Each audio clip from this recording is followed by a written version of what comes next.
Welcome, ladies and gentlemen, to the Aegis Esports LOR recap show. I am your host, LOR Director Hirsch. I am joined by 4 people that I have gotten to know over the past, since Season 0, over the past year. I have gotten to know these 4 individuals, and I am glad that I am having them on to cast this show with me tonight. You guys want to introduce yourselves? Yeah, I'll go first. What's up, everyone? I'm Card Gamer, Red Pup Games Scarlet member, and yeah, I played the video game. Trinithan, I am representing Shikate here, and I also play the video game. That's called Legends of Runeterra. I mean, at least I haven't this week because, you know, patch week, but tonight I will, for sure. All right, I'll go next. What's up, everyone? My name is Cameron. I'm from Broken Wombat. And yeah, you guys probably know me from Fall. Lol. Yo, what up, people? It's your boy Dragon here, representing Targon's Valley in Group 5. And, something Targon's Peak Gaming. Yeah, wait, you guys don't even have your bits anymore. Like, we have the Peak guy and the Thralls guy here. Like, what do you guys even do nowadays? Reminisce and cry. Rumble Orn? I was hearing about. Hey, so, Rumble Orn undefeated. Alright, before we get into this, guys, I want to make a quick announcement here. As of a couple months ago, we have been doing this for over a year. We have been bringing you leagues for over a year now. This is our 3rd season right now. And if you ask me from the get-go how big this scene would be, I wouldn't have even thought about getting more than 16 teams. But now here we are sitting at 40 teams for AM. Our community is huge. We wouldn't have gotten here without you guys. It has been amazing how fast we've expanded, how many people I've gotten to meet over this entire year. I just enjoy all of this. Thank you so much. And here's to many more years. That's all I wanted to say. Just try to keep it short and sweet. Let's get right into this, guys. So here are the standings for Group 1 and 4 so far. Right now, at the top of each group, we have Shikate at 5-2 from Group 1. Group 2, they always have it at 6-2. ABG Noxus at 6-1. And Omega Lol CE at 6-1 as well. So, how do we feel about these teams sitting at top right now, guys? I think all of these teams sitting on the top are pretty good. I think there's definitely in Group 1 and Group 2 some surprise at who's at the top. I think I'm not surprised. Yeah, there's someone in here who wouldn't be that surprised. I don't think these are teams where it was incredible for them to make it out of groups or anything, but they're definitely not picks I would have had to make it out of groups at the beginning of the season, and the performances they've put on these past few weeks have definitely made me change my playoff predictions from what they would have been week 0. Yeah, I think I mean, there was definitely some names that are up there. Obviously, we still have 2 weeks to go, and there's a lot of games to be played, and every week can be different. You can go 3-0 in one week, you can go 0-3 the next. The game's just like that sometimes. So even though I'm not surprised as a Shikate member that we're sitting on top, like I always knew that we could and sort of expected us to be at least vying for the top spot. It really doesn't. You can't say anything about any one of these teams because there's a lot of great players that are in this league, and week to week, you know, sometimes you just get bad matchups. Sometimes you have to throw yourself on a grenade for your team. So I think there's some really strong teams in this league that could even come back. You know, as we see in the later groups, there's some really, really tight groups that it's going to be interesting to watch them play out, where any team could actually make it and take the top spot from that group. Yeah, and like just beyond the scores, I'm just really happy like I can see new faces coming to the scene and just to see how they're doing. I think that's really exciting. I'm really like looking forward to see how they're doing in the future. Like you said, there's 2 more weeks. Like everything's, I think it's too early to call so far. Yeah, it's been really great so far, and like the addition of the collab sets really shaken things up, but I think it's done it in a positive way. So now it's like a different way to play, and also I think it's better for synergy with your team because you get to actually talk with them while you're playing some games. Yeah, fully agree with you, Dragon, on that one. The collab set is just an amazing experience to be able to sit with your team, to talk about plays, to play the game together. Card games are generally one-on-one, where you're always in your head, you're thinking out plays, and now I just get to sit with the boys and play a game of cards, and it's a great addition to the format for sure. Mm-hmm.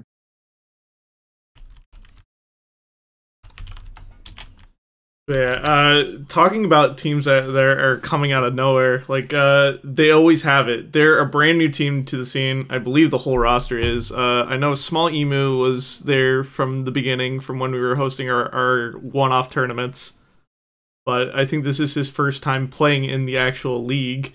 And out of nowhere, like if I just looked at this roster face value, I didn't think that they were gonna do well at all. And here they are proving me wrong by being the top of their group right now. Yeah, I mean, they always have. It's really interesting. I talked to Emu a bit at the beginning of the season. We were sitting in the same Discord when teams got drafted. And he was talking to me, and he was like, yeah, it's like me and a bunch of my friends from that I like actually know, and they're masters, but they don't take the game that seriously. So like I'm around them up, see if they'll take it seriously, see if we can get a few wins here and there versus some good players, have some fun. And like now they're 6-2. So I think it's a testament to like one, how far you can go if you're committed to like improving and really trying to play, and like two, just how much top teams and like very good teams need to respect everyone in their group. Because there's a lot of teams that I think were a little bit slept on or a little bit disrespected, who are leading their group and likely to get out, or just barely on the cusp of making it out, and like could really make it out, that I think people wrote off at the beginning of the season. For sure. And also at the beginning of the season, a lot of people were flaming AVG, saying that they're going to be free wins and that they're going to be really farmable. But here we have AVG Noxus just breaking through that and shattering that, just coming out of groups, or coming up through week 3 strong, being at 6-1, sitting at the top of their group as well. The one thing I'll say about ABG Noxus, and I think Shakai has the same thing going for them as well, if I remember correctly when I looked at the schedule. These are like very good teams, and you have to be very good to be at the top. But I wouldn't expect these teams to finish in first place. I would expect them to make it out, and you'll see this reflected later in my rankings. But these are teams that had a lot of first picks in the beginning of the season, which should be the matches you were a lot more likely to win. So they're going to kind of be on the back foot going into these last couple of weeks, and they should have enough of a lead to make it to playoffs, but holding on to the first place spot's going to be a lot harder, especially for like Shakate, where they have less first picks than Boomers, but the same score and the same amount of sets to play in group. Yeah. Okay, it's Shakate. All right. I'm sorry. Disrespectful. Jeez, gamer. Come on. Oh my god. Yeah. Already starting drama, and we're not even 10 minutes in. Find me in playoffs, okay? Okay. No. I agree. I looked at that as well as far as making predictions and I think the team aspect of this and setting your team up right for your best possible outcomes. It's almost like a best of 3, obviously within a best of 3, kind of like when you're choosing what to ban for seasonals and when you're creating your lineups. It's almost like the same type of, you can take so many different strategies of, okay, well, if we think they're going to pick their best shot here, then what do we do to give ourselves the best shot? It's just a really interesting format, and I think there's a lot more to this league than just individual players being good. I think strong teams obviously have to be made up of individual strong players, but a lot of it I think comes down to, like you were saying, the pick choices, who you're gonna, what lineup you're gonna put into what lineups you're gonna bring how you round out your lineups, and I think that's a really important part that can't be slept on in the league. For sure. But we will be taking top spot, Card Gamer, just saying. Yeah, dude, show me. Look, I don't care if I'm wrong about the prediction in your group. Right. There's only one prediction that has to be right, and that's who wins Group 7. True. All right. Any other comments on groups 1 through 4 before we move on? Nope. Don't all jump at once. All right. Yeah. All right. Moving on to 5, 6, and 7. Sitting at Group 5, we have a two-way tie right now for first place. We have Targon's Valley and RPG Crimson. We have Wombat's Tempo in Group 6 on top, RPG Scarlet in Group 7, and Group 8, the undefeated Puff Cap Peddlers, the only team that is undefeated in the league right now. Okay, so Puff Cap Peddlers are like undefeated asterisk, right? Because they've lost the collab set. They've lost sets out of group, right? They haven't lost in Group 8, but they're undefeated in scoreline right now, though. Yeah. On this graphic, they're undefeated. Yeah, It's very impressive, though. But I think there is an argument that Group 8 is a weaker group and that they wouldn't be undefeated in other groups. Certainly getting out of almost any group you put them in with a 7-0 scoreline, right? But I think they're kind of a little bit akin to, I don't remember which Wombats team it was, but the Wombats team from Season 0 in Group 1 that went undefeated with Manesia and Conch, where it's like, yes, it's a very good team, but the group definitely helped them go undefeated. Yeah, and then to completely contrast that with like one team pulling out ahead, we have Group 5 where every single team is one game off from each other. Yo, Group 5 is a banger. Yeah, it is pretty crazy when you look at those stats and just looking at what's coming up and who's had first pick so far, and like Drop Bears going 3-0 in the first week. It's like, well, they could do the same thing next. So there's just a lot of different options there. I think it's even possible that there could be a 5-way tie, which would be absolutely insane. 5-way tie, here we come. Let's make Hirsch work overtime trying to figure that one out. There you go. Love a 5-way tie.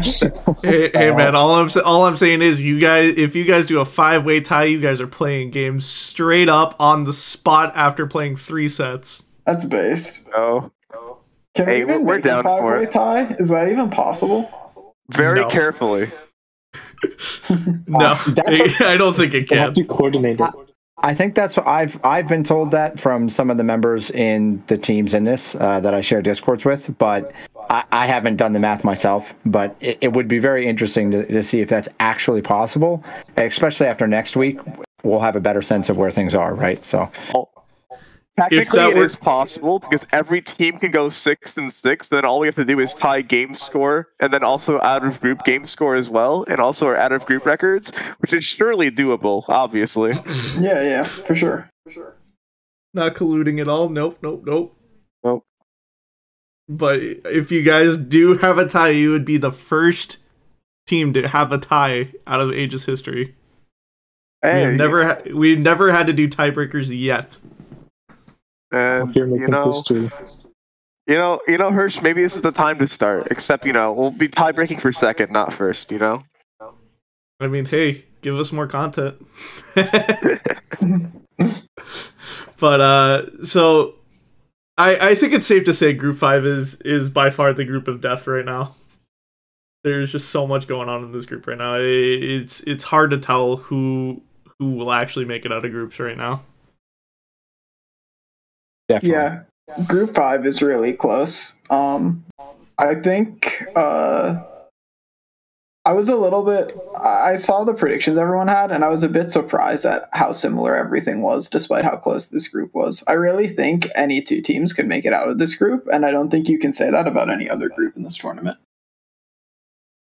Yeah, I think this is definitely the one where anyone. I think like there's not even no team has a more than 50% chance of getting out of the group right now. I believe based on the Foldy sheets, which is pretty crazy because most groups have someone that's very close to making it already. Mm-hmm. All right. As where the standings are right now, are there any teams that you are surprised of where they're at out of all these groups? Out out of all these groups, I think there's definitely some, right? I think TA Mind Splitters, people expected to be doing a little bit better, at least being positive.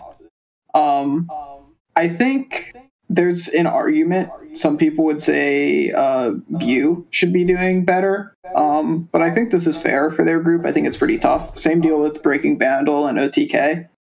And then I think all of Group 5, I think RPG is underperforming a bit. I'm not here to make excuses for the other half of my team, but they do have stuff going on, which has prevented them from doing the prep that they should be doing to get the results that they would have wanted and we all would have wanted out of Aegis. So, yeah, I think they're underperforming, and I think those would be the big ones, I would say.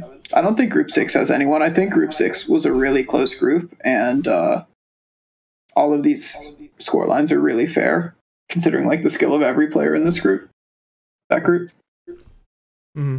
Yeah, there's Group 5 and Group 6 are just, they're absolutely stacked. When you look at the rosters, and sure, we always think, Beautiful Gamers, they always have like four insanely top tier names that look, you'd never want to see these people in a seasonal tournament. You're like, oh no, I ran into, Shodox or Henneke or Seth or, any of those guys. And you're just like, oh, what am I doing?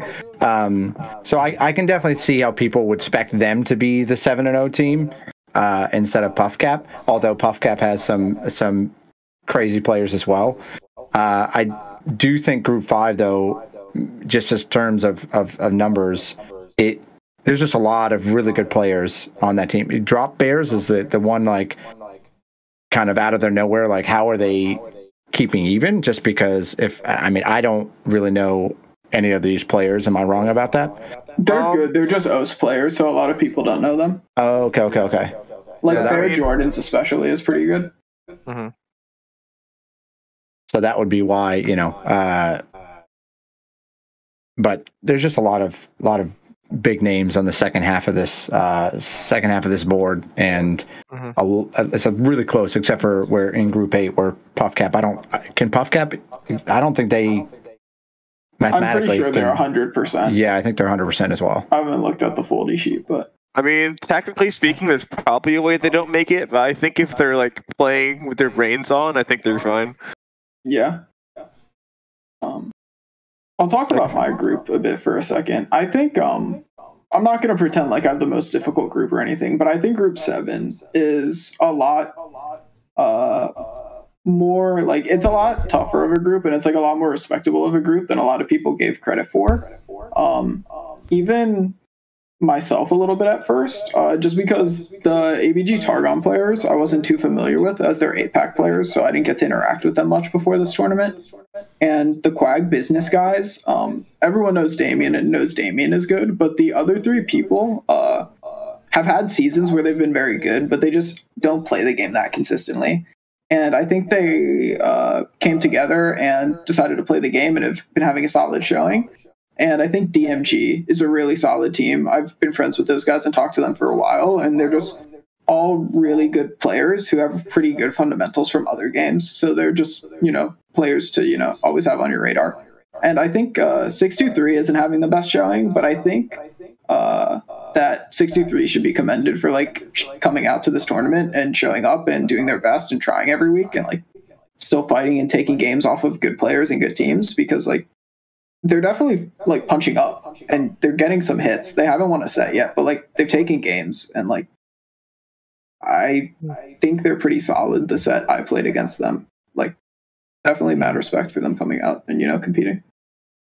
Yeah, for sure. I mean, another thing to consider is we're talking about how Group 5 is very close. Group 7 is a 3-way tie for second place right now. So that group is also very tight, too. And we're finished trying to see who's going to get the second spot. Yeah. For sure. And that's the thing. Outside of just outright hubris, like I have, any week can change. Like, we only have, 5, for most of us, 5 in-group games left at a maximum, I think, right? 5 to 4, yeah. And so when you look at, if you lose 2 and win 2, or however it goes, or maybe you lose 3 and win 1, or whatever it is, the groups can change drastically from here on out. So it's like there's some teams that probably are going to struggle just because they'd have to win out in order to find a spot. But it's still there's still a lot of game in these schedules, and so it's not like anybody can just coast in. You're going to have to fight. You're going to have to prepare. A patch just came out, right? And so it's going to be these next 2 weeks are going to be up in the air and difficult, and it's going to be really interesting to see what happens. For sure. Mm-hmm. All right. Any other comments on these 4 groups before we move on to predictions? Alrighty. So for the predictions for Group 1, 2, and 3, we have Trinithan. These are, by the way, these are predictions getting into playoffs.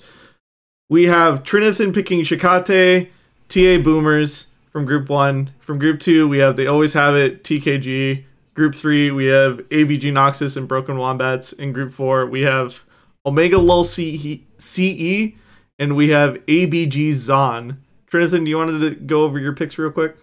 Sure. Well, the first group, obviously, Shikate, best team in the league. My teammates are awesome. Love you guys. Woo!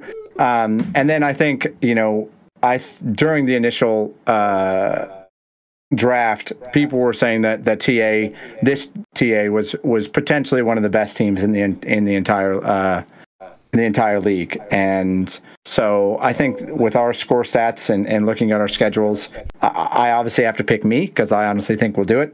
And then I think TA is just the better team out of the remaining groups. In Group 2, I just think the same thing. There would have to be some essentially hard losses from They Always Have It, and TKG is just set up in a good position and have some really strong players. In Group 3, at 6-1, I think ABG is. Again, I wasn't doing this first and second places except for Group 1, of course. I was just picking teams that I thought were going to make it. I think ABG is slated with 6 wins and only 1 loss at this point to be able to make it in. Even they have a cushion. And I think Wombats are going to make it over Bass Pro Shop because Ionia is dead and Nami's not very good. And so you have Drizoth and you have MTux, and so they're outside of those. What else do they play? So, and then in Group 4 you have OCE and ABG. Again, OCE just has a strong cushion, and I think that ABG Zon is going to squeak out over Castaways in this one. Alrighty, and from Cameron, it's looking pretty similar, but instead in Group 4 he picked the Castaways over ABGZ. Cameron, you want to go over your picks real quick? Yeah, for the most part, we basically have the same thought. Like Group 1, they're on the top, and based on like the last 2 weeks matchups, I think they're heavily favored. For Group 2, They Always Have It. They honestly surprised me because when I look at the rosters, I honestly never seen them around before, and just to look at them like break through and become on the top, it's just really exciting to see them. I think they'll make it, obviously. For Groups 3, for the second and third, so it's like us and Bass Pro Shops, it was really close, but then it only comes down to the last 2 weeks. And for the last 2 weeks, for both weeks we only have first picks left, and I think that gives us an edge to beat Bass Pro Shops. And I think that's why, I picked Broken Wombats over the past week, and obviously I'm on Broken Wombats, so I'll obviously pick it. Right? And Group 4, I think close and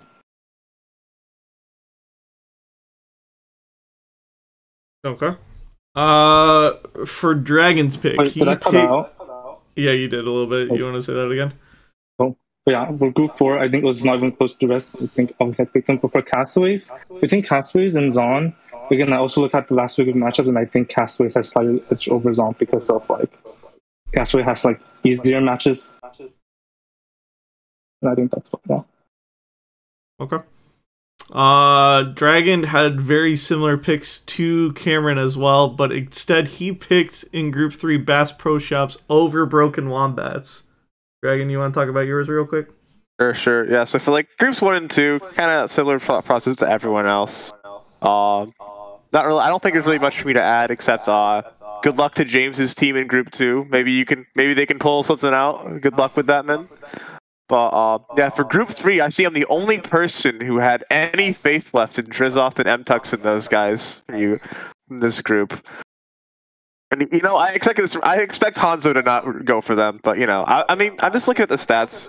They have a higher win percentage, and you know, now that I think they usually deal with, like, MTech is very good at innovating with the new decks, and I have some faith in him and Drizoth and Panda and Aikado to come up with something and see if they can get into playoffs. I think they have a pretty solid team, and I think that they have a pretty good chance to do it.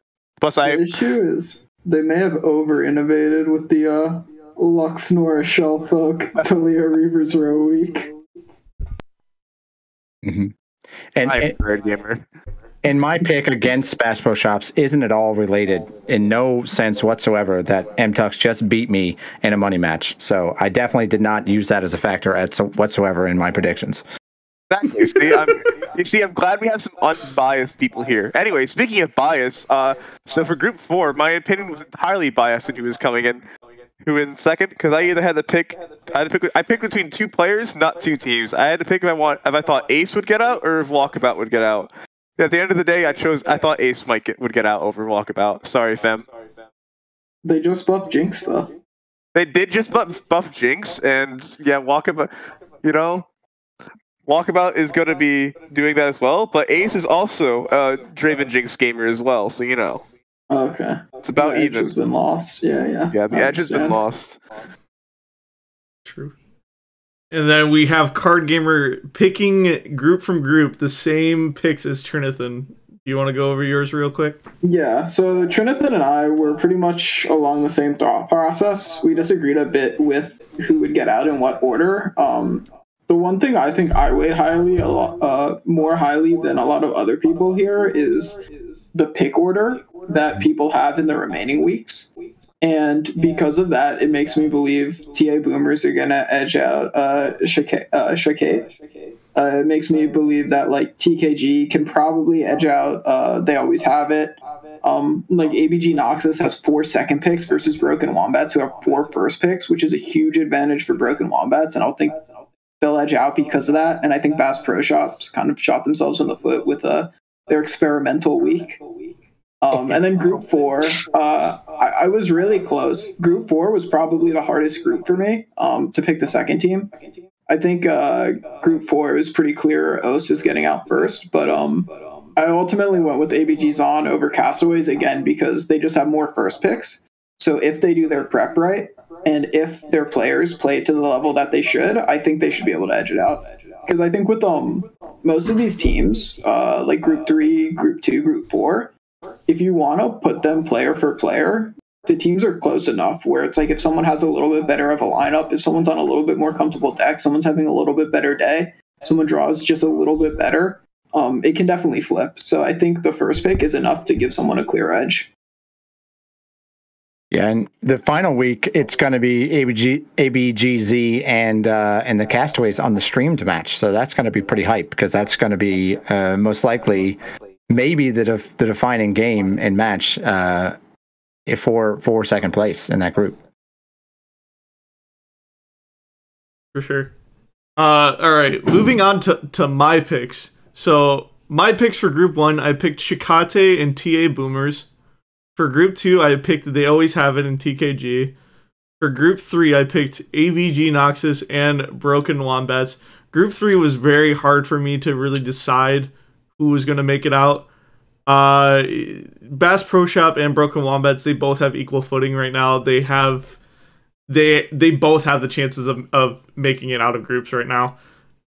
But Broken Wombats has more of an edge, as Cameron said. Like them having first picks the last 2 weeks is a huge gain of momentum for them. For Group 4, I picked Omega Lol CE and the Castaways as well. I picked the Castaways because honestly, I'll be honest and upfront. When I first saw this roster being submitted, I thought this was going to be more of a for fun roster, but they proved me wrong. They mean business here. They're coming out strong with the roster that they have right now with Gregory, Ace, Samson, and Juju. they're just popping off in Group 4 right now. Yeah, and one thing we didn't mention about Group 3, okay, and we have the man, the myth, the legend here with us in our voice chat here. Rally's got nerfed, which means that's a huge buff to Thralls, right? So Hanzo is going to be bringing out the Thrall gaming, and it's just going to start crushing people. That was another reason. I saw, look, we see Rally nerf, got to go with Hanzo because of Thralls, How do you feel about that, Cameron? You think that's a true statement? I did try Frost today and did feel pretty good, so we'll see. Alrighty. Alright, before we move on, any other comments on these 4 groups? Alrighty. So, for groups 5, 6, 7, 8, we have Trinithan picking Targon Valley, Duck Peak, Wombat's Tempo, Beautiful Gamers, RPG Scarlet, DMG, Puffcat Peddlers, and TA Mind Splitters. You want to go over your picks for these, Trinithan? Sure. Again, Group 5 is a group that is very hard to really decipher who's going to come out of that. I went with Targon Valley. I just feel that they are an extremely strong team, and I like the place that they're in. I chose Duck Peak for a couple reasons. I'm good buddies with Quaco, and also I feel like the rest of the members of that team are extremely strong. And I think they can if they win out and they play well, I think they can make it out of the team and go from there. So that's my picks there. I think Wombats and TA are just the best teams in that group in Group 6. I don't think it's a free ride for them, but I think just being the stronger teams, I think they will pull it out. I don't think you can bet against Red Pup Gamers. Red Pup Gaming in Group 7, and DMG just looks like a team that is gaining momentum, and they also have extremely fire graphics on Twitter. So as a Twitter fiend, I think for sure that probably affected my decision there. And then PCP as well as TA Mind Splitters. I think PCP, of course, is just pretty much slaughtered already. And I think TA Mind Splitters, as Card Gamer mentioned before, had some higher expectations from the community coming into it, and I think that they will be able to turn around and push for that second spot. Whatever reason, I have a gut feeling that they're going to finish strong and are going to be able to just kind of eke it out over Wobbly Wombats. Alrighty, and then we have Cameron picking Targon's Valley, Red Pups Crimson, Beautiful Gamers, Wombats Tempo, Quag Business, RPG Scarlet, Puffcat Peddlers, and Wobbly Hydra. You want to go over your picks here, Cameron? Yeah, I'll start with Group 5. So I picked Targon's Valley and Red Pup. So I'll start with Red Pup first. I think they're very organized. So even though it's a very tight race, I think their strong foundation will help them push for the final and they'll make it for groups. And for Targon's Valley, when it comes to the new patch, and I think, you guys probably know Conch, she always has crazy spicy brews.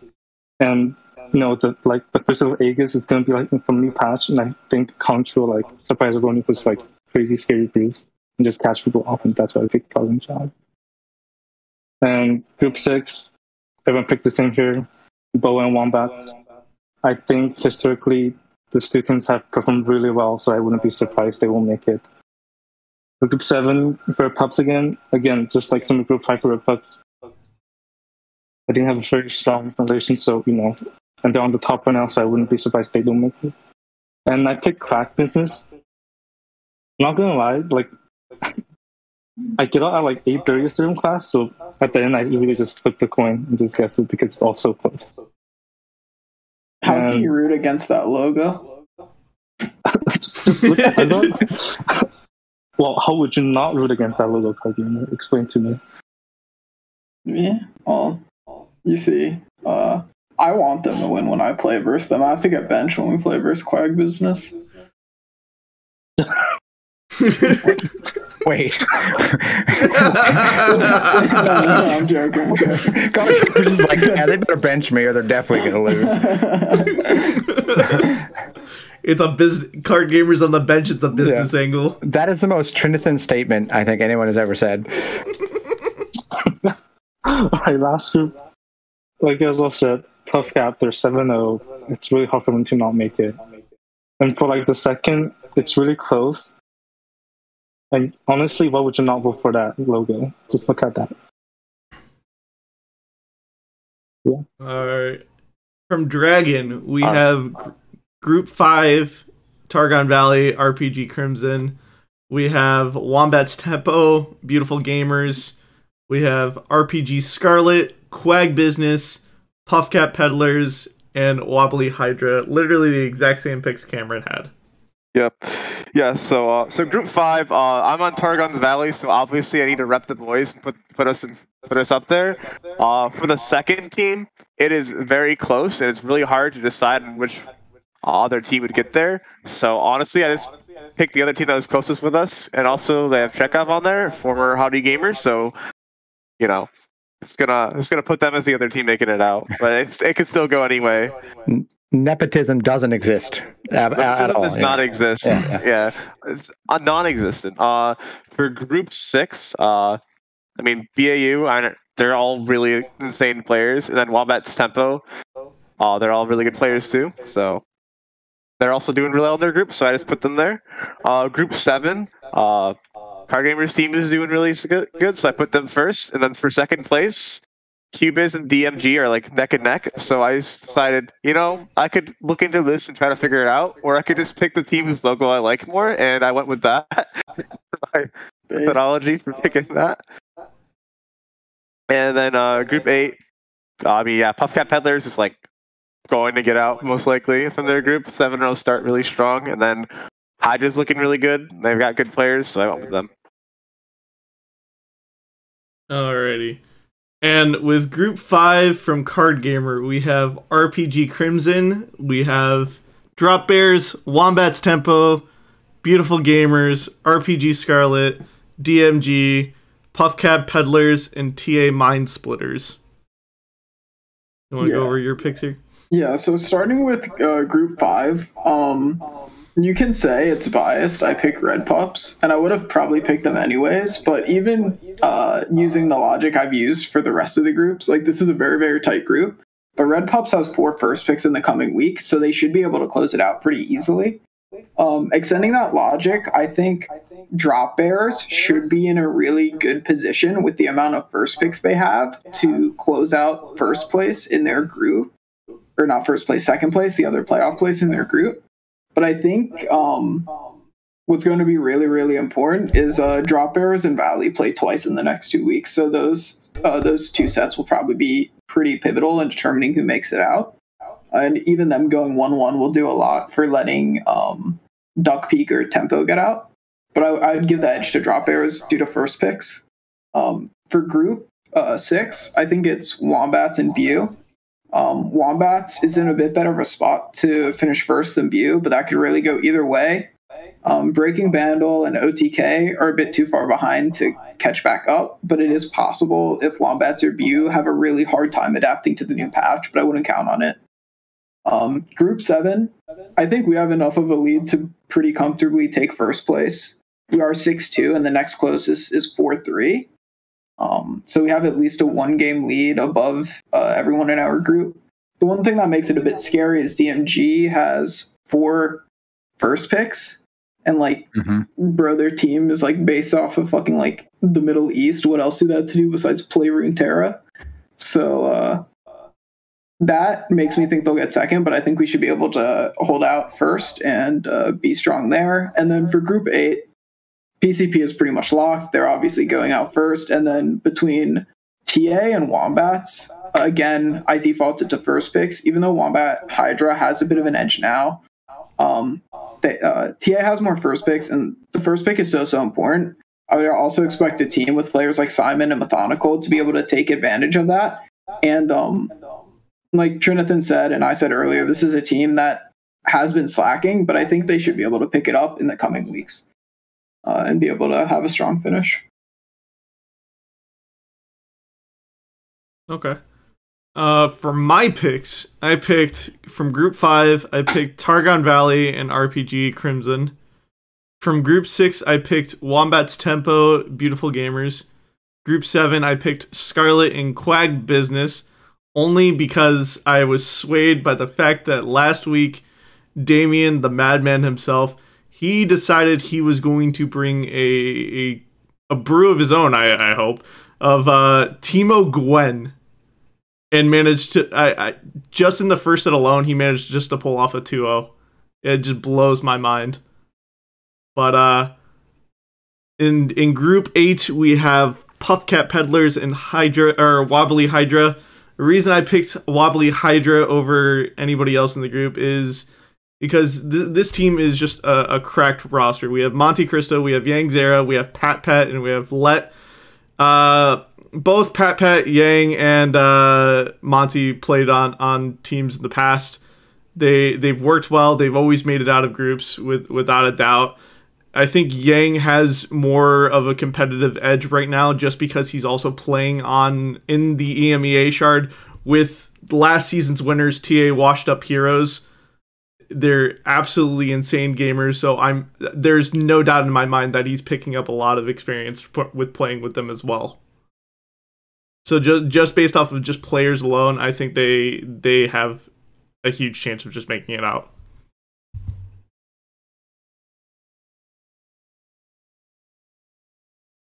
All right. Any other questions or any other comments before we move on to the next segment of our show? I think, going through the predictions, and I talked to Hanzo a bit, and I think it rings kind of true if you look at them for all of us. Half of the groups are pretty easy to say who's getting out, and half of the groups are very close. For sure. And I think it's really unfortunate to some of these teams, just with how things shook out, where some teams may feel like they got robbed, where if they're in another group, they could have made it out. But I think it's one of the things that makes Aegis so exciting, at least as a viewer, or like looking into other groups, is that there's so many good players. And like, even though you're a very good player, it doesn't necessarily mean you're guaranteed to make it through the playoffs and have a shot. That's 100% a fact. I'm not like taking shots at this specific team, but like last season, Church of Targon, they were our season winners, and they're now sitting at the bottom of their group right now. Yeah, I mean, you got to be able to beat everybody, right? At the end of the day, if you're going to make it all the way, you got to beat everybody. I mean, not always beat everybody, but you got to beat everybody who beat everybody, right? So, focusing on those types of things, like, if I was in a different group or whatever, like, or take like PCP, maybe the Group 8 isn't the strongest group out there, but they still have to show up and they still have to win. So them being 7-0, even if it is a weaker group, is still an outstanding feat. And other teams that have stronger, fighting for it, you got to win games. And so I think that, focusing on every week, the practice and the prep, making sure that you're bringing lineups that don't have major holes, and you're looking at what other teams and really focusing on that is what gets you there. And anything beyond that mindset, I think, just puts you in a spot to lose, right? So, for sure. Cameron, Dragon, you guys have anything else to say about predictions before we move on? Good. I don't think I have anything to add, really. All right, I'll do a segment here really quick. Based on our predictions, what are the finals? Who's going with it? It's Red Pup. Red Pup. Come on. That's left pup versus right pup. Yeah, of course, dude. That was the plan the whole time. That's why they're facing different ways. Is it really? Yeah. Oh, that's hilarious. I mean, completely arrogant and egotistical, but definitely hilarious. No. So I know the whole meaning behind the logo, but do you want to explain the meaning behind the logo for everybody else in the crowd tonight, Card Gamer? Oh, you like deeper meaning? The funny reason we flipped it is because of that, and we had to separate. But the logo is actually one of our members. It's his company for a board game that he is working on and will be released some point in the future. And the dog itself is actually his family's dog. It's based off of a real red pup. Unfortunately, does not play games, but not yet. Not yet. We're working on that part. Alrighty. Segueing to my favorite part of the night, going over the patch notes. Alrighty, so we've had a bunch of shakeups happen. So we'll start from the top and work our way down. Starting from the Varus buff, only are buffing him to where it's targeting 7 allies instead of 8. How do you guys feel about that? I mean, Varus was good. Giving Varus a buff is going to help him out a lot. It's just that some of the cards you wanted to play with Varus got nerfed, so it'll be interesting to see where he lands and what is correct to play with Varus. Yeah, right now I think Varus is like not really hitting decks now because I think the his supporting cards got hit, like his pairings got hit hard enough that the buff that's here, which is very nice, like 7 targets is a lot less than 8, and so now you can get to start abusing Darkened Bow sooner. But because the supporting cards got hit so hard, or got hit more, I think it's going to really hurt his chances to see much play in other decks because the nerfs were a bit significant. Yeah, I think a lot of people are like overlooking this buff because I think it's pretty significant because I play a lot of Varus when it's at 8, and there's a lot of scenarios where I really wish I had that one extra spell. Because after Varus flips, one spell means a lot more damage, and I think having one extra spell that you were using before to load him up, now it's pushing more damage is pretty significant. Yeah, and it means you can save spells. You're not forced to use them as early, so you can hold them back to flip him on a specific term and those types of things. I think he's still very strong. And I mean, the decks that he was used in, I don't think took too big of hits. Varus Pantheon and Varus Fiznami, both were, not exactly extremely powerful, but did have good matchups into certain decks. So, and then moving on to this. It's just one small change, but it is so huge for Jinx having that super mega death rocket on hand after your hand. It's actually huge for her. So if you think about it, Jinx is just 5 mana decimate now. You're right. I mean, there's conditions, but because you. But it's 5 mana better decimate because you deal 1 to the entire board. Yeah, the Jinx buff is good. It's really good. I have been playing quite a bit today, and I have seen a lot of people playing Jinx today. Mm-hmm. Let me tell you. I think there's a few reasons for that. One, everybody has wanted to play Jinx since Arcane for obvious reasons, and they couldn't because she wasn't very strong. 2, it got buffed. For the anniversary of Arcane. Legit, I honestly don't. I'm surprised she didn't get another skin. So, because everybody would have bought it for sure. But yeah, I think she's just infinitely stronger. Having that card, just 1 saved mana. Now I'm able to use it. I mean, it's still slow, so you can still somewhat play around it, but she's just way better. Way better. Yeah, just the fact that you can drop, like if you have like 1 card, like you can just drop a Jinx and then threaten Rocket by just playing her. If you can discard your hand in time, is very, very strong, I have to say. Now, with this in mind, do we think that Draven Jinx is coming back, even though we won't have 3/3 Draven? 2 help Draven low. Yeah, I mean, it depends. Discard aggro is very, very weak now to sweepers and the like, especially because of 3/2 Draven. So, meta's not ready for it, maybe. I will say, I've seen plenty of people trying to play it today. Yeah. Unfortunately, I was the person playing the sweepers, so it didn't end well for them. Yeah. And that's where, especially in this format, right, when you have 3 different teammates, 3 different players bringing 3 different lineups with 3 different decks, it's really important to take a look at this stuff because, absolutely, an anti-Jin type deck or a discard aggro type deck can just stormroll you if you're not teched for it, and you run into the wrong lineup, which brings into that first pick, to where when you have first pick, you can really protect your aggro style lineups, or your lineups that are geared towards a certain style of play, and targeting that. With first pick, you can go after it. So I definitely think there'll probably be some jinx this week. Whether or not that's the correct choice, I don't know. It's too hard to say. Iceborne Poros making a comeback with Jinx. With Jinx from Arcane? No. I mean, that deck was never any good, despite all the hype. It was okay. Iceborne Legacy died for the Poros sins.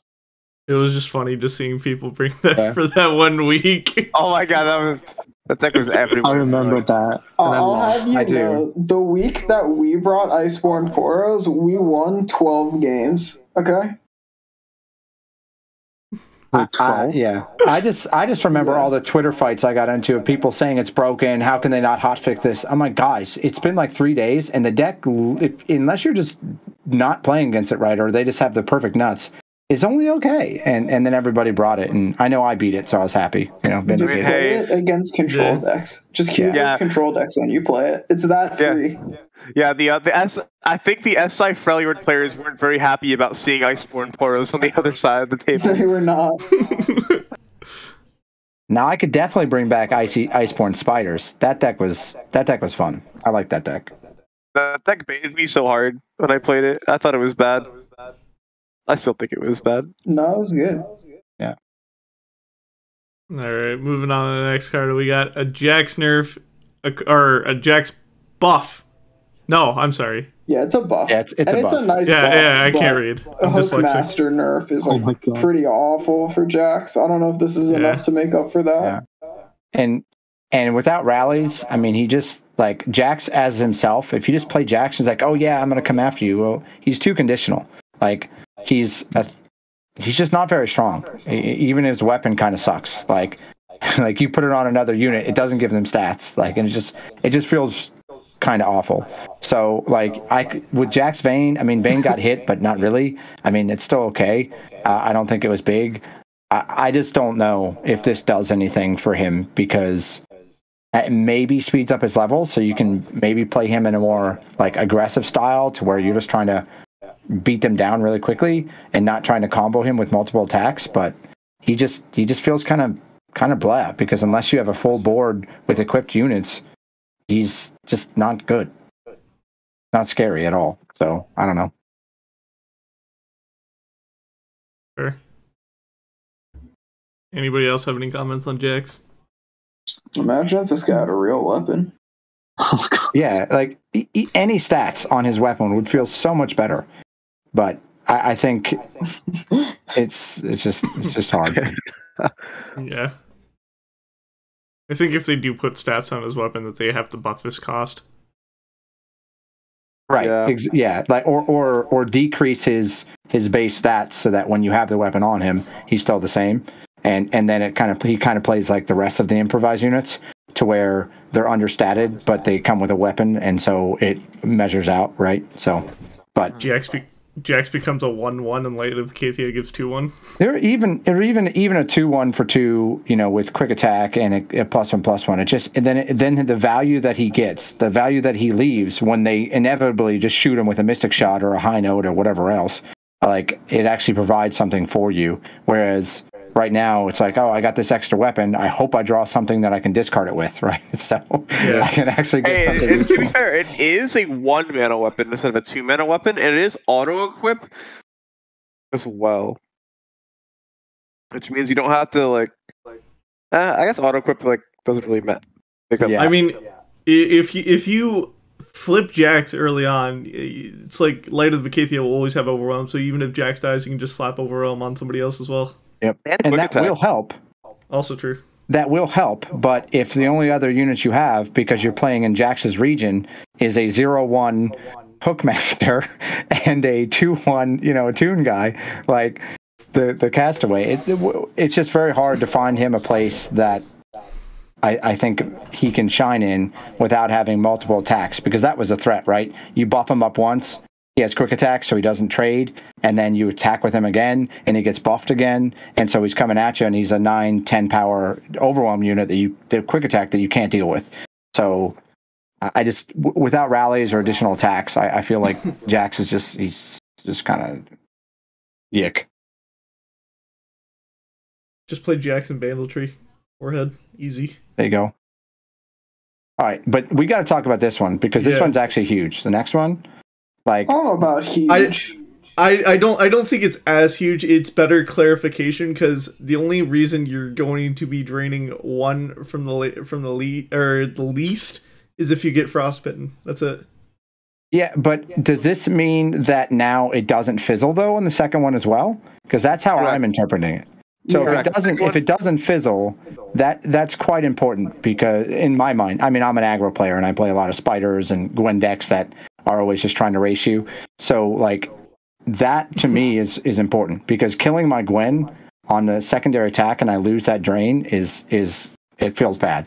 And if it doesn't fizzle now, that feels really strong. I like that. I mean, it doesn't matter that much in most spots. Like, it definitely is going to give you a couple of points. But unless you're playing specifically, like, Burn with Gwen, I don't think it buys you more than, like, 1 or 2. Right. It's half a decimate is how I see it, you know? Because everything. Yeah, but it's also only when she's level 2, right? And, like, how often does Gwen level 2, right? Because that's when Gwen's attacked for the 3rd time. So, like, it's nice, but it's not insane. It's no Jinx buff. No, definitely. Jinx buff is like, I'm just a Gwen simp. She's my favorite champ right now, and I love me some Red Gwen. I love as a champ. She just feels strong. I love the quick attack. I love the fact that she doesn't die.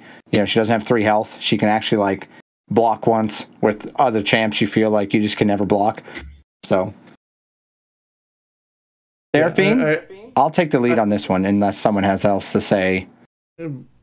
Before moving on, I'm a huge Gwen enjoyer. I've only seen Gwen be able to flip in 2 decks, one of them being Gwen Vayne, just because throw Gwen multiple times. Haha, funny. And in Red Gwen as well. Like, those are the only decks that she's really gaining that momentum from Snip Snip. Also, I want to point out, why do we need clarification for max 50 times? Like, whenever in a game are you ever going to be proccing Snip Snip Snip 50 times? And your opponent has a level Lissandra. Yeah. There's a clip that a dev posted somewhere of like Snip just going for like 2 minutes. What the fuck? Oh, so you think it was based on it was a time thing? Yeah. And because like, when are they ever going to survive for that long? Like, yeah. Like, they're never going to have more than, if you have 20. Because like, you can make Gwen go nearly infinite snips, right? You can just like with like Glorious Evolution go nearly infinite and then attack and just like I mean, forever. I guess. Or like with Bard, like infinite stuff, like you can just like. Let's be real though, Hirsch. With Riot wording, more clarification is better. It's better than. I mean, rather have it than not. This is true. All right, moving on to the nurse part. We have Seraphine moving up to from 6 to 9, which is a massive nerf for her. Yeah, for sure. It means you can't really. Yeah, like one big thing from this, I think, is that it's a lot harder to get value from Song Spinner, because usually Song Spinner, you could like work it out where Song Spinner was like your 5th or 6th spell, so most of the stuff was doubled from that. Now it's a lot harder to double the cards from your first Song Spinner, to the point that like you kind of have to use a Song Spinner just to level her up, honestly. Yeah. Are you going to have new cards to play in your deck after you've played 9 of them to flip Seraphine? This is also true. Anybody who's still on the train, like, she's still like good and playable and this doesn't kill her, I just don't see it. And I'm happy for it, don't get me wrong. Like, I'm not saying she can't be in decks and still provide value, but I don't think those decks are going to be very good. And, like, I don't think you're bringing Seraphine decks going, oh, yeah, we're just going to stomp. No one's going to beat us. Like, Red Sarah, you just had to deal with, right? Like, you either ban it or you target it because the deck just wins. And I don't think things like Turbo Cat or some of those other weird Bandle piles really have the strength to just take over and say, "Yep, I'm going to bring this deck, and it's going to be super strong, and it's going to win." But yeah, I'm certainly happy. We'll probably see some Seraphine this week in Aegis, but I'd be very surprised if we see like multiple teams going double Seraphine.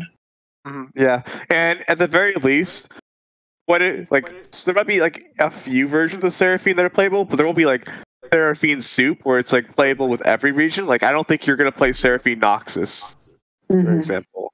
That region combo is probably dead. You might be able to get away with like Ionia, but then again, you also just lost Telstones there, so that's. Oh, spoilers! Seraphine's gonna double Gruesome Theater. There you go. Or if we get down enough bards, you can also double the other healing spell too. Yeah. If we play enough bars and Victor, we can double Stand United. Double Stand United? Flex on the opponent, you know?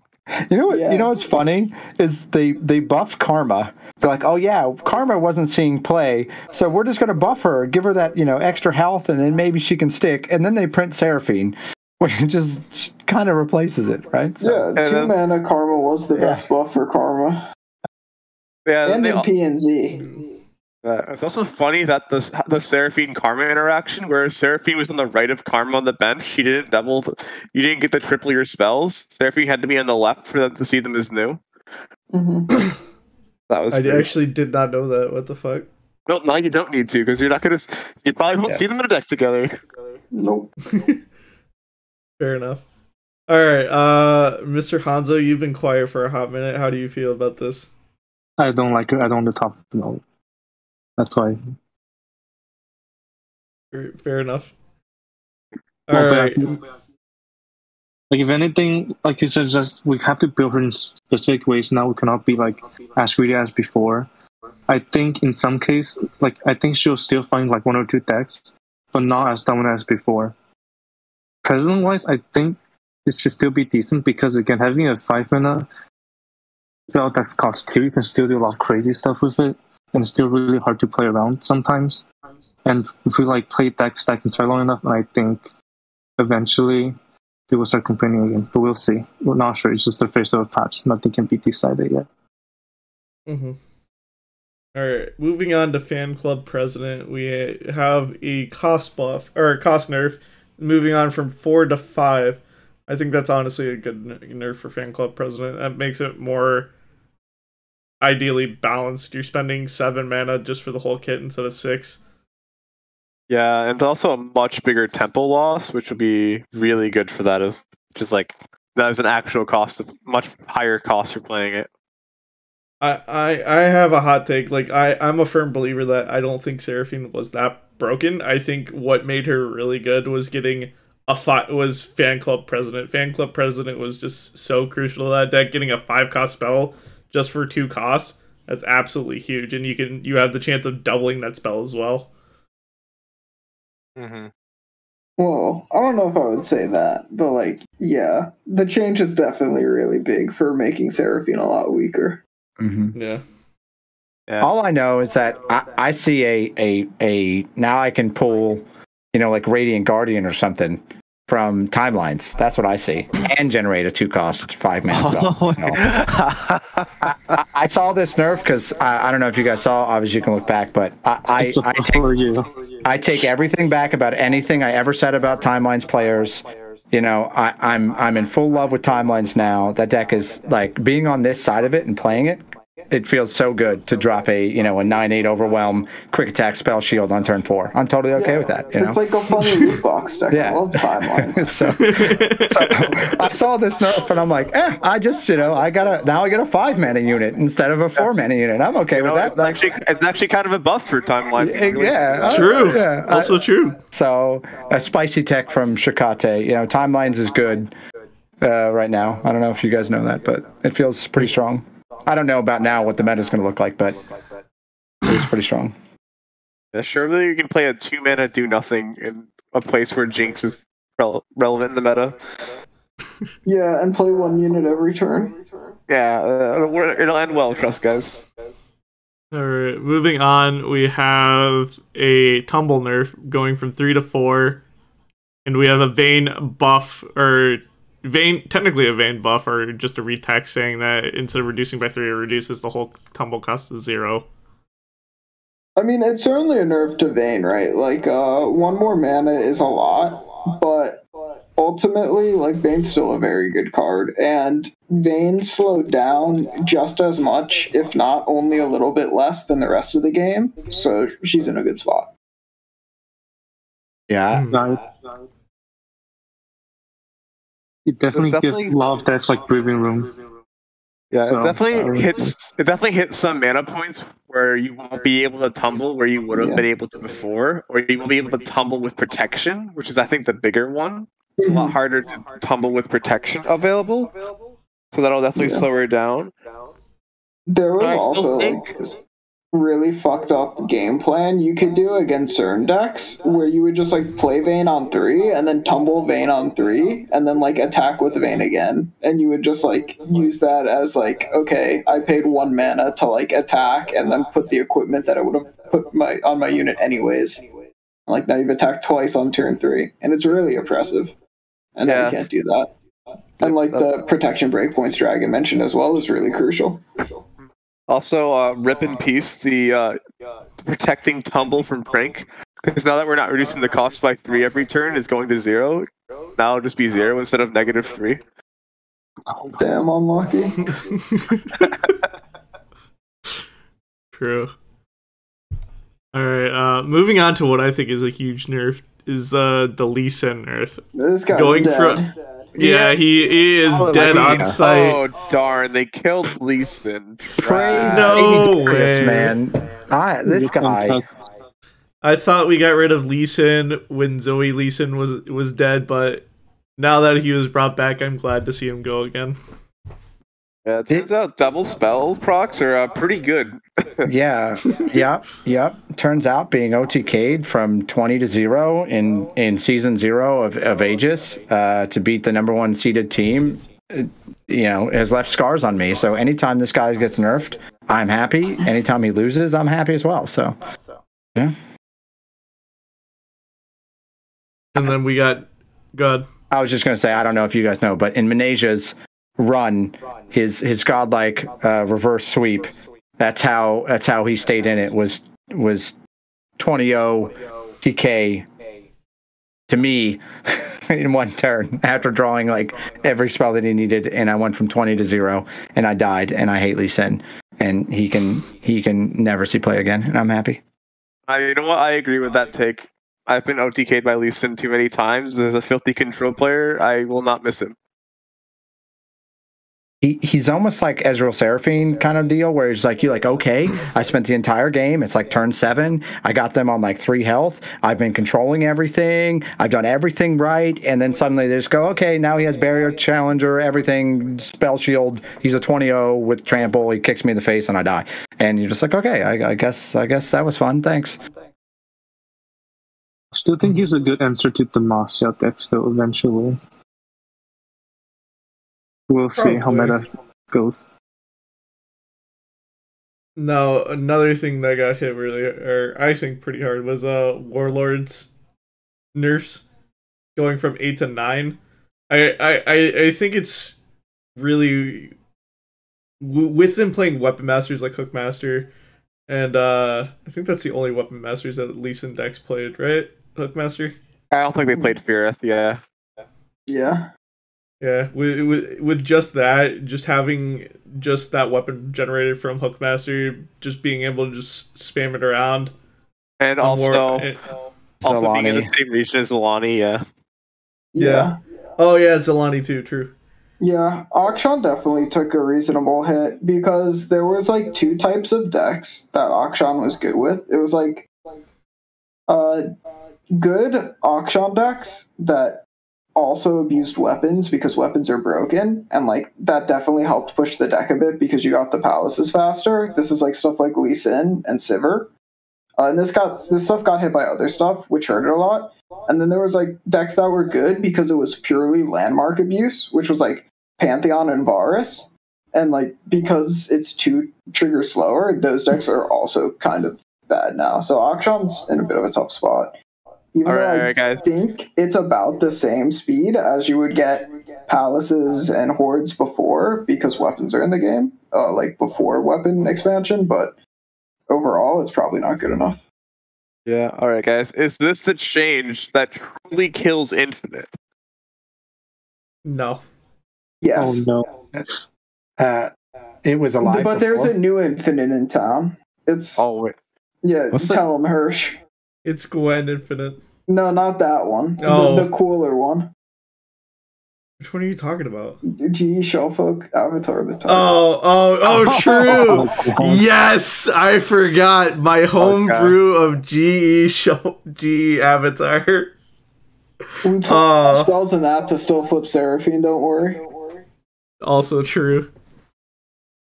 Okay, I can't wait till we get to sleight of hand and we haven't procced Wonder and then we just can't play spells anymore.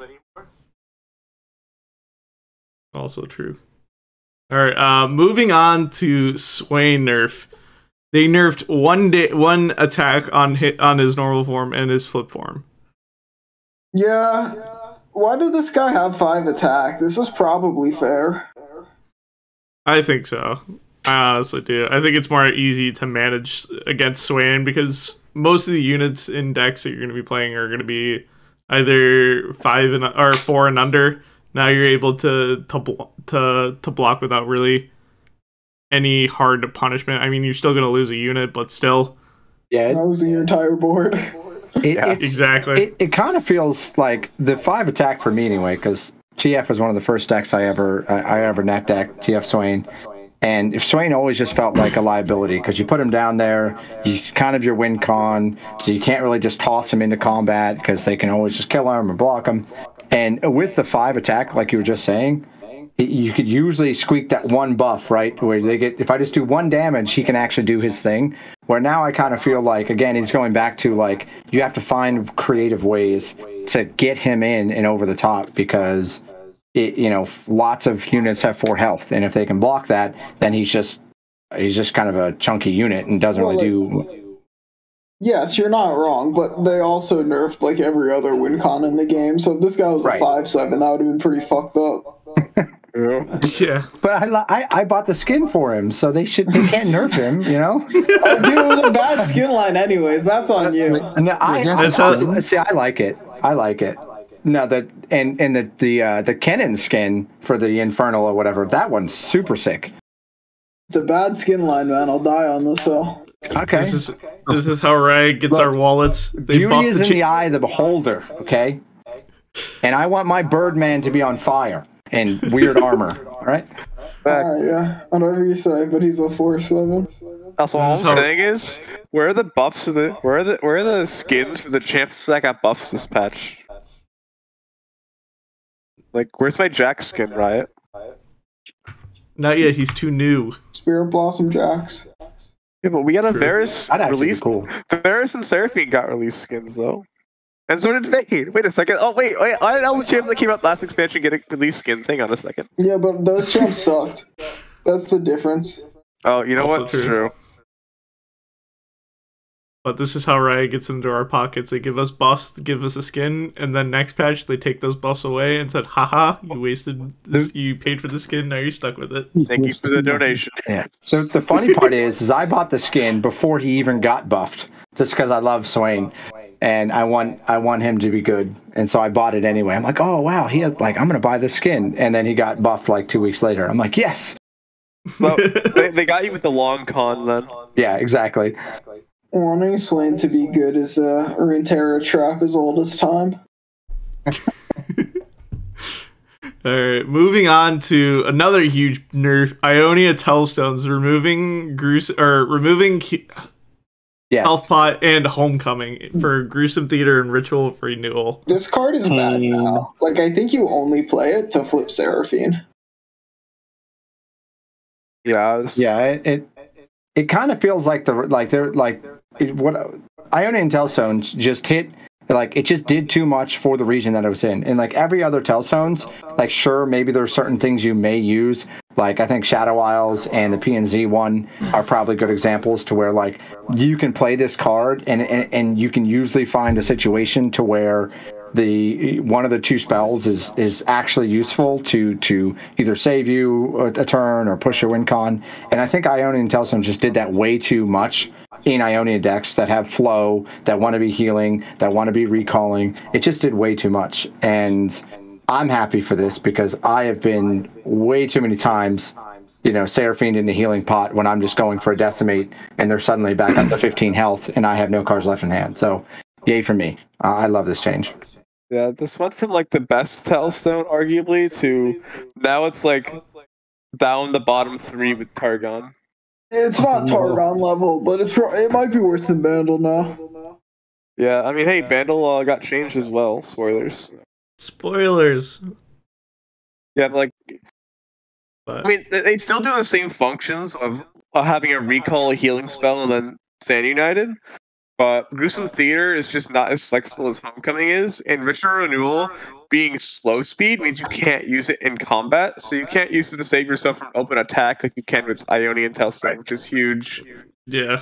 Which is exactly what I meant, because if you take like Bandle, I mean, when are you going to find a situation to where you're trying to kill? I mean, Keeper's Verdict, you could find, hey, let me just toss this back. You play this big unit, so you could find ways, but you're never like just main decking it for that reason. You're not like, oh, let me play Telstone so I can potentially use Keeper's or Verdict on one of their units. Whereas in Telstones, you're like, I'm intentionally playing this Ionian Telstones because I can heal with it, I can return with it, I can do some fun swapping tricks, with Stand United. It just pushed the region to, it was too well slotted for the decks that wanted to use it. Yeah, having a health pot that can turn into a Homecoming or even a Stand United to go for a lethal was just insane. And now it's now I would say it's not that great. Because I think just like losing the Telstone's health pot thing has hurt quite a few Ionia decks. Like Karma abused that a lot. Seraphine used it a lot. Now that is gone. Even Akshan, right? That health pot against, you can beat up Akshan Lee with aggro decks if they didn't draw 14 eyes, right? And you played around it. But that one time when they had that Ionian Telstones to give them that 1 or 2 extra HP they needed to get over your burn, and then they're also creating eyes, and then they start that turn, that turnaround turn without spending just with 2 mana, it was huge, and so you don't have that anymore. Which I think is important. Yeah, it's also this also makes it harder to trigger flow for flow decks because now there isn't a way to do it for 2 mana. Because Wuju Style is 3 to trigger it, right? And so is Sonic Wave. This next one, I think it's pretty big. I think it changes a lot. It does. No longer being able to develop a unit at burst speed anymore, just a block, is just huge. Yeah, it's a really big change. The monkey is still a good card, but it's a lot weaker now. You have a lot less control over situations and how you can use it, especially against things like Demacia decks. This patch is kind of just Ionia's funeral. What happened to Ionia is kind of what we thought was going to happen to Demacia after seeing a bunch of rallies and tumbles. But hey, yeah. I will say it will feel much better to play against now, though, because now they can't just develop a burst speed blocker and draw and replaces itself. Yep. And then moving on to the rally nerfs. The rally nerfs feel really bad. Tarek's dead. Aegis is a lot worse. Losing the upside really sucks. It feels bad, but I will you still say play Decimate, so you probably still play Rally, I guess. It's one of I will those say things. I do like how they've differentiated Relentless Pursuit and Aegis now. Where Relentless Pursuit has always just been, ever since they made it 4 mana, it's always just been worse Golden Aegis. Golden Aegis copies 4 or 5 for exclusively Taric Poppy. And now that it's just the cheapest rally in the game again, I appreciate that change because now there's actually a reason to play it over Golden Aegis. This is just a shadow buff to Lucian, right? That's what they're trying to do here. They're trying to make Lucian playable. I mean, isn't it a shadow nerf to Lucian? Because they're now it's not giving the unit +1/+1. True. Yeah, it's a nerf. It makes him as a unit and his ability, his level up ability, a lot more enticing. See, this is the way they're thinking. Have you considered the part where you had to play Lucian in order to get that to happen? You see, there's only one Demacia champ in the game, and Lucian is not that champion, so. But, he's a card, and you can play him. And he does cool things at certain times. He does indeed do cool things. I miss Grand Plaza ephemerals with Lucian. I don't. I agree. I think the change is pretty big. I still think if you're playing Demacia decks, like, what else are you playing? What cards are you gonna? Let me play Prismatic Barrier over a Rally or something. I think we're about to find out what else you can play in Demacia coming up soon. TM. We're playing Dragons, baby. Okay. Dragons coming back? Monkus? Who needs a Rally? We're playing Dragons and we're playing Vayne. Fuck Rally. As a resident person named Dragon, I could see it happening. Also true. Alright, moving on to Curse of the Tomb. Not much of a nerf, in my opinion. I mean, yes, it is technically a nerf, but I don't think it really affects this card as much. It makes it a lot harder. So there's that, and it makes it a lot harder to stack multiple curses when you combo off, right? Right. But guys, now we only need to play 2 curses on a unit to trigger Lux Laser. There you go. That's true. I think it's decks that run this are trying to. There's either just a deck that goes all out trying to kill you on turn 5 or turn 6 with a big overwhelm unit, like a runner or something like that. So I think the 3 cost is pretty important, because in those decks you're trying to get your chip damage in, and then you're trying to throw a big old fatty unit at them with this on the blocker so that you can just find lethal, and trying to develop your board, find chip damage, as well as save up mana for curse is a lot harder to do now that it's at 3 mana. So I mean, it's still a good card and still find a place in certain decks, but it's pretty big. Mm-hmm. Cameron, you're about to say something? Nope. I'm just mad at Continuous 3. I love that card so much. Did Rico really break this card? Is Rico the reason why this got nerfed? I'm not saying it is, but Rico was definitely the biggest proponent of this card. It's a preemptive nerf, right? It is a preemptive nerf, yeah. They nerf so many win cons, Overwhelm is probably something that would have rose up and been pretty problematic. Yeah. Alright, moving on. Go ahead. No, go ahead and finish what you're saying. I was just going to say, and they didn't hit Gwen because they hit Harrowing a couple patches ago. Also true. Yeah. Alright, moving on to another big nerf. I am so happy for this nerf. Nerfing Saga Seeker to a 1/1. Yeah, that is massive. Pantheon's going to be a lot weaker, especially against aggro, and you'll feel it. Yeah, now, it also changes a lot of things. Now he can't trade with he can't be safe, basically safe on turn 2 with Pale, because now he dies to 3 damage removal. He can't block things with 3 power on 2. He just is a lot less survivable in general. Yeah, coming from me as an aggro player, is just seeing this card in Pantheon decks being dropped on 1. It just makes the game a lot harder for you. Yep. But now it's a lot safer to play around.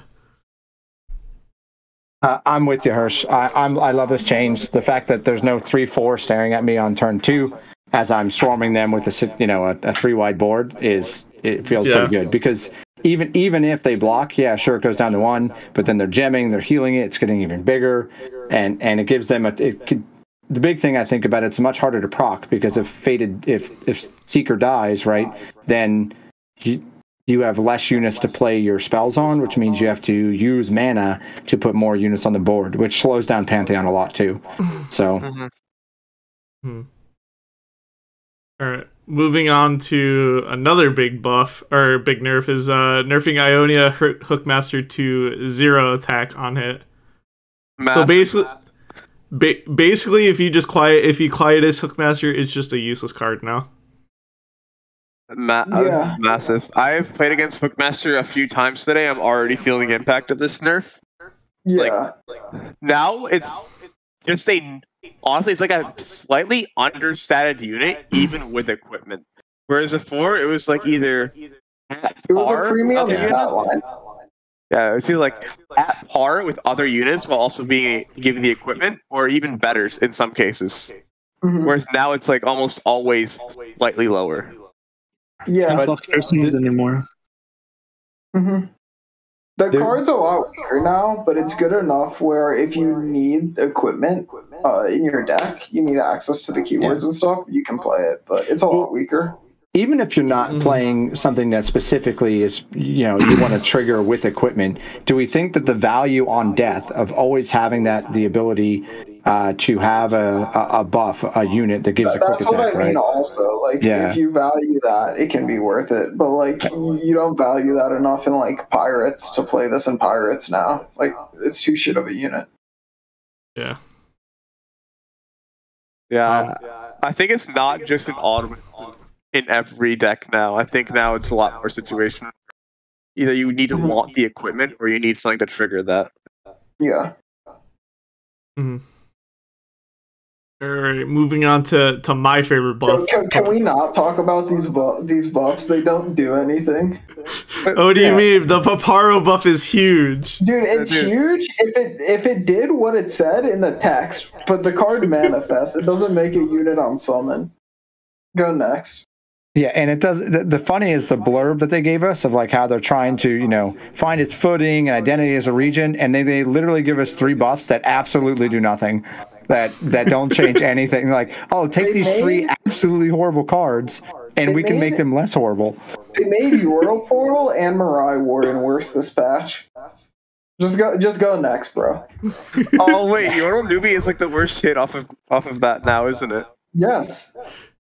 Oh no. No. It's simple, card gamer. Your second Mirai Warden hits Giselle, and now it's a 1 mana 2/2 broken. Go next. All right, fair enough. All right, we had the Shatter change from 2 cost to 1 cost. I don't think that's really going to make this card. The only deck that was playing Shatter just got heavily nerfed, so probably not seeing play. True. I actually think that an icy flock can find a home in something. I think sure it's slow, but the fact that you can either freeze a unit or do 4 damage,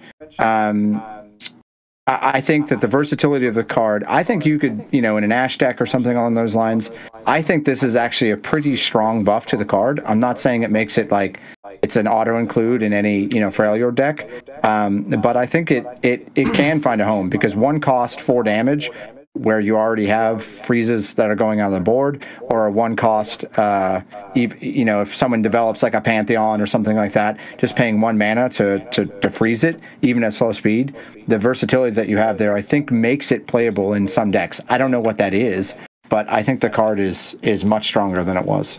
I think the decks it wants to go into aren't very good right now. Like, you probably want this with the other Rhyme Fang cards that get bigger when you frostbite things. And also, the condition is a lot harder than Phlox, because Phlox is stunned or damaged, and frostbite is a bit harder to come by than damage. A lot harder to come by than damaging things.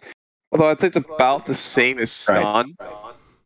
But the difference is that Flock is always a dead card if you don't have that triggered, whereas Shatter is not a dead card because it can give you an extra turn by say they drop a leveled Pantheon and it doesn't roll Spell Shield. Well, now you just play this unit, it goes to 0, and sure, you didn't get the 4 damage, but I think that versatility doesn't make it a dead card in your hand because you can always find a turn to use it on. Even on your attack token, if you see a big fatty unit, you can drop it and then swing in, and you can protect yourself that way. So yes, it's harder to trigger the 4 damage aspect, but you're not going to play it in a deck that isn't running other frostbites, something like Ash or whatever. And I think the versatility of the card makes it better. Again, I'm not saying it's good and you should be playing it, but I think you can find a deck that this is useful in. I just don't know what that is. You know what? Maybe we'll get the 3rd time that Shatter has ever seen play in this game. All right. Moving on to Rimfang swapping its stats around to 2/3. Dies to Quietus, bad card. Yeah. All right, I'm gonna speed this up a little bit more. Troll Scavenger going from a 1/3 to an 0/4. I don't think that really makes a big difference to this card. It's I a think really it nice does. buff, but the issue is like, is ramp good enough? Yeah, it's a 2-mana 3/4, right? So that's pretty well statted. But then, what are you doing with that? Like, are you just trying to stick them down in Freljord? I mean, I guess it's Well, possible. it's a good stat stick for ramp to stabilize, but like, is ramp good? I don't know. That's something I gotta figure out. Because, like, to be fair, it's a very good anti-aggro stat line. Because this is saying I'm going to trade with 2 of your units, or I'm trading with 1 of your premium units, and that's very good. This is the new Saga Seeker from Freljord, right? Turn 2, 3, 4. All right, moving on to Hexbliterator, moving up from 5 to 6. This is a really big change, right? It's not like it's like Thermo Beam, but obliterates. It's locked in at 6, but like it's good. And also, it being at fast speed means you can use it in combat, unlike Thermo. Mm-hmm. And there's like equipment and shit. It's good. Yeah, like there's enough upside, like equipment. There's some units with last death triggers, and like hollowed units, for example, would stop the hollowed. Like Gwen. There's enough upside to obliterating. And also, Reggie could get this card, and this is the same region as Reggie, so that's very good for Reggie lovers out there. This card does nothing. This buff does nothing. I don't understand. Yeah. Something Reggie buff. Moving on. No, I meant the Keep going. Celestial Impact, just adding 3 healing, not that big of a buff. Nah. This hey, you know what? We take it. The Ravenbloom buff matters, but I think it's probably still too slow. Like 11 is still very slow. Yeah, especially I agree with the statement from the devs. Even with this, like a lot of the support cards kind of just fell out of the meta, and they're still not good. Even buffing Brodomine, I still don't think that really matters to it. Broadman isn't that a Quietus though, guys. He's good now. Broadman competes with like Tibulk for like mana. Like it's hard to find that much time to play that many big cards too. It's just yeah. Also, and like if you make a Tibbers, it's just hard to fit it all in. And they're kind of like, I don't want to say backwards, but somewhat competing in the sense that like if you're running Ravenbloom, right, you're trying to play the Tibulk, and you're usually at that point going to find a way to kill them in the next turn or two, whereas Lord Broadmane's more like Control-y, where I drop this 6-mana unit, and now for the rest of the game I can just kill everything on sight. So they kind of feel like it's hard to slot them because they do kind of different things and they push different win cons in some ways. Yeah, also, like Lord Broadmane's effect, most of the time you're damaging or unit that's stunned or damaged, you're usually going to be able to kill it in Noxus. There's like not many times where it's going to survive. So it's not the biggest upside. The only time it like starts coming into play is like against decks like FTR, against like Pantheon, stuff like that, where it can start to matter. Yeah. All right, moving on. Reverting sign-in sign-in nerf. I just said this shit doesn't matter. You go next. Yeah. Thanks for the obligatory buff. Right. Laurent Duelist making granting a card in hand challenger. All right, this is good, but I don't know if Demacia is really playable outside of Vayne. Like it's really cute on things like Shyvana and like Sivir Akshan, but like Akshan nerf and like Dragons is. I don't want to say it with the guy in the chat, but you know. What are you implying here? Nothing. Then Shyvana's not the most powerful champion. She has the most skins, though. She does. I don't know why. What Riot is doing this? What about Kai'Sa? I mean, the funnier one is J4, because you get a level J4 down, and he can challenge things that triggers his barrier ability, which is pretty neat. Yeah, also true. That's actually true. Yeah, that's the issue. I agree. I guess Renekton's the other funny one. But then you're playing Renekton, so this Ivaros card. Yeah, it literally does nothing. He doesn't die when he gets silenced now. That's cool. I want to say I think I have probably cast Ivaros more than the rest of you in this chat combined. Probably. If I correct that assumption. So I have cast him I think 10 times, and watching him get hushed when I attacked felt so terrible. So at least now I get to watch the unit in front of it before he dies. So I like that they get the additional send off. Yeah, your 9-mana 1/1. That's dream come true right there. Now he gets through if you're wide enough. Exactly. Yeah. Safety inspector change, not really game changing. Yeah, I it's think nice, landmarks but- are a bit too far in the down low. I think if we get another landmark expansion, this card's stocks go up a ton, and it could start seeing play. I think we just aren't at the critical mass for it yet. I think Vandal If you still stick going on sucks. someone, that's the most thing. Yeah, exactly. It doesn't make value on play. Yep. Yeah. Escape Abomination Reaver. No. It's good, but like Slay isn't good enough. Or It's not a even revert, Hate it's a Strike revert. Oh, yeah. It was If it 4-3 was before. 4-3, I think that would definitely be very relevant. But 3-3 is not as relevant. 3 is good, but it's like not broken. Hmm. Moving on to Bone Club. 4-4 to can't talk about 5-5. this one. We can't spoil Rumble Lorn. True. We didn't play this card. Because it wasn't buffed yet. True. Shadowblade Fanatic going to a 3-3. I think this card's good now. 3-3 I can agree with quick that. attack is a very premium stat line in That's LOR. Caitlyn. This is Discount Draven that draws me a card. That's Caitlyn. Yeah. That's straight. Oh, it's not. It doesn't draw you a card, it creates a card. Well, I'm saying it draws me a card because it's a cultist. So Oh, it true. does both. Oh, true. So So I- you have to play Kane instead of Varus. You know Yeah. what? Yeah. I mean, Hey, it's kind of like a better version of a bigger version of Treasure Seeker. It gives you like the ephemeral unit in hands. Yeah, card good though. Mm-hmm. Yeah. Wrathful Rider, I don't really think this matters a whole ton. Hey Kills man, Thralls, +1 power. Yeah. True. Wait, You can +1 power is play exactly it- what this card needed. play it in like Riven or something, some way to give it overwhelm or quick tack or something, and it feels okay.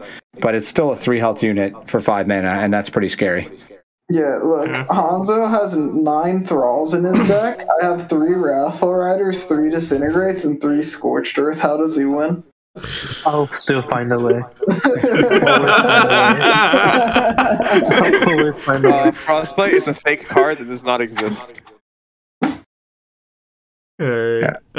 Gorlith going to 2 HP Yeah. more. This is exact reason why he wasn't played, was the Exactly. HP, 100%. True. Hey, you know what? True. When an opponent in Ultra Rapid Draw plays him for turn 1, I'm gonna feel slightly worse now because I can't deal 12 damage instead of 10. Yeah.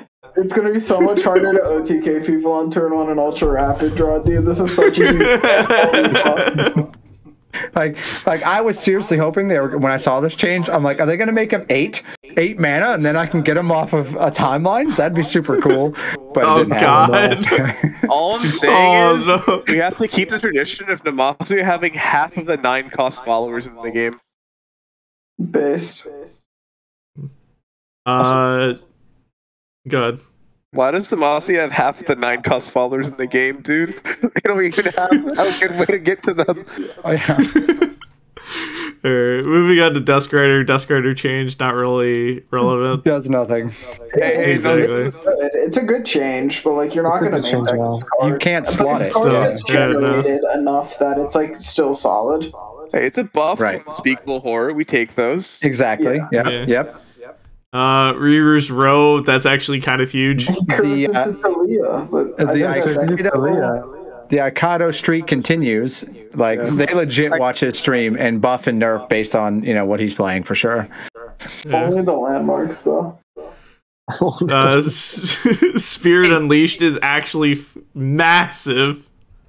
This is interesting, This yeah. card's so bad. It's If you this can't. card was Yeah. not in Freljord, it'd be so much more interesting. Like if this is SI, this would be huge. I just don't know how you. Freljord? Yeah, Not I don't great. know. I mean, hear me out. You can still hit it off a fan club president. It's like how the Rock Colossus change is massive, but yeah. Like, you still can't Play this slot this card. card. It's like I would great. say I'll It's Freljord low. come back to Rock Colossus once we see the Freljord Darken. Yeah. But you can now hit this card off, or you can still hit this card off of fan club president. It's still fair, I stonks. think that is Fan Club probably President's 5 mana.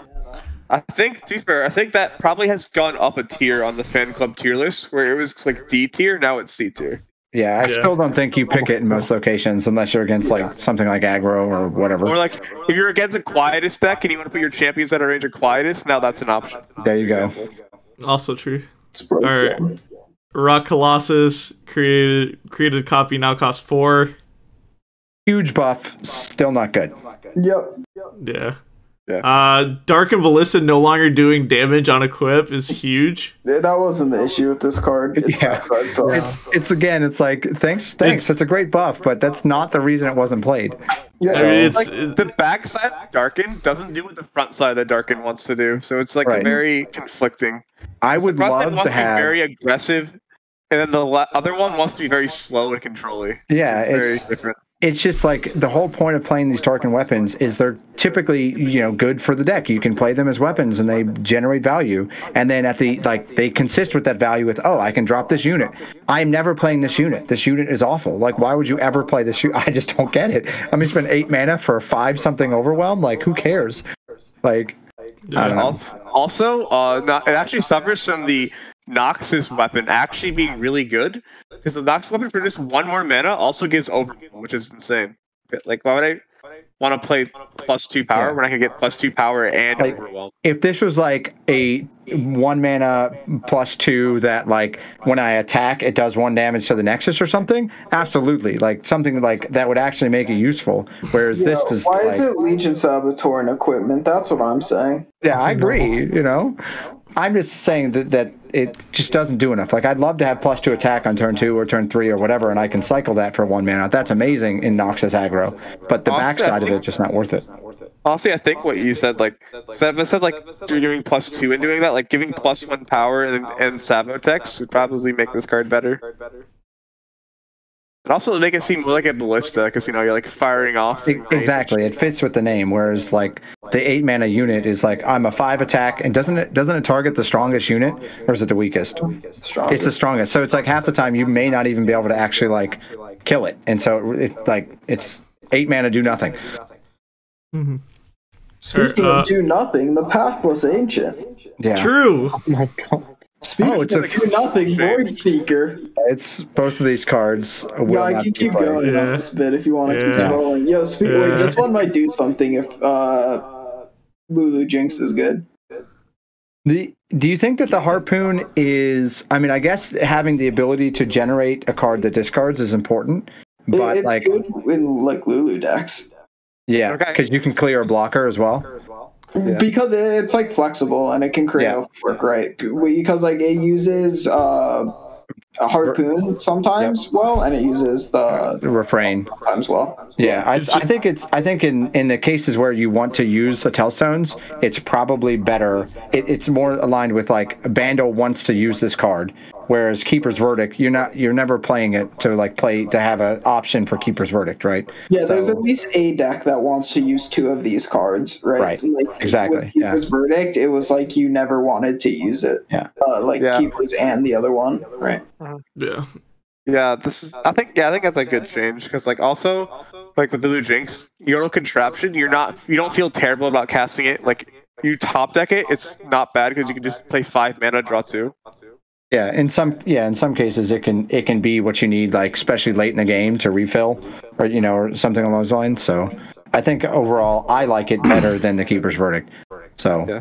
Also, Yeah. Heimer Ezreal Burn with Heimerdinger out, you can use this, get the 1 mana turret, then discard the 1 mana turret to Harpoon.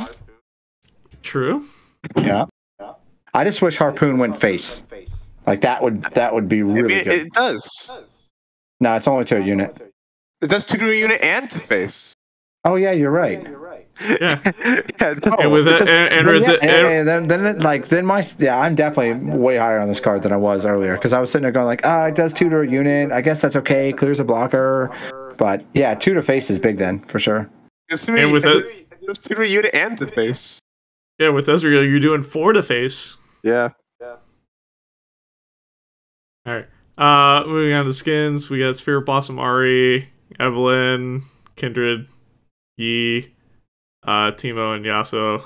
Dope skins. Timo is the best skin from these. I just wish Timo was the best card of these, but he's not. Why are they giving us Yi skins? Like, who is playing that guy? Like, hey man, they gotta keep up their quota of giving us skins for champions that don't see play. See also Shyvana. Alrighty, so that's the end of the patch notes. Thank you guys for sticking through this with me. Thank you guys for coming onto the show. I appreciate you all. Once again, I said this at the beginning of the stream. Once again, we've been doing this for over a year now. It's because of you guys that we're able to do this. Thank you so much for allowing us to do this. Thank you for sticking with us. We appreciate the support, and we're doing our best to show you that how we appreciate the support. Any other comments before we send it off, guys? Do we get free gummy worms for being on the show? I don't even get free gummy worms yet. Yo, Better luck next time, guys. I was just looking through the bug fixes. Rated Echo's expert buff was only applying to one version of Scale Stepper and Jace. That sounds pretty funny. Alright, any comments before we send it off? Any shout outs you guys want to give? Go ahead, Gamer. Go ahead. No, you go ahead. I was just going to say that as a shout out to you, Hirsch, and to the Aegis community, this is an important part of LOR right now just because nothing else is going on. It's an extremely good format, and we love you guys for hosting it and all the work that goes into it. It's one of the best run tournaments out there. Legit. It's amazing that we have all the stats right at our fingers. All the prep work and stuff that you guys do to make it go well is just amazing, and we're super happy to be there. So, Great. Anybody else want to make comments or shout outs before we send it off? you could say thank you. I just gave you a compliment, sir. Thank you. Your way, I'm just like, you guys are awesome. You're so amazing. You're like, yeah, okay, bye. Anybody else? I don't got time for this crap. Thank you, Trinithan. I appreciate you, my guy. Yeah. Also, shout out to Aegis. What they're doing is very important. I have some gripes with the format this time around, but overall, I think it's very good what they're doing, and I'm happy to be part of the league. I would rather be playing this than not, most definitely.